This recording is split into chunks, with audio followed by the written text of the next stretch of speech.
चढ़ते नवरात्र रुकाई के सेवकवा सिंगार चढ़ते नवरात्र रुकाई के सेवकवा सिंगार दीदार करेला देख माई के मूर्तिया के दीदार करेला देख माई के मूर्तिया के दीदार।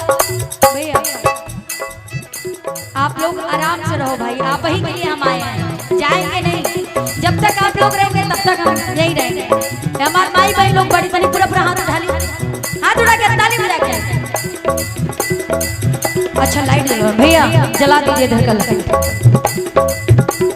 चढ़ते नवरात्र रुकाई के सेवकवा दीदार करेला चढ़ते नवरात्र रुकाई के सेवकवा दीदार करेला देख माई के भगता दीदार करेला देख माई के भगता दीदार करेला।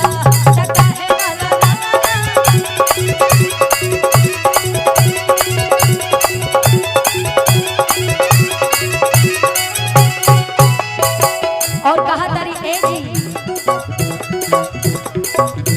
निमिये हो आसन माई के निमिये परवासन निमिये के तरवा बाटे माई के सिंहासन।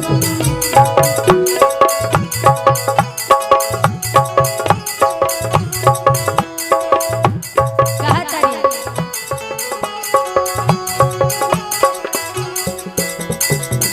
निमिये हो आसन माई के निमिये परवासन निमिये के तरवा बाटे माई के सिंहासन। अनख जगमला दिया हो माई के बोलवला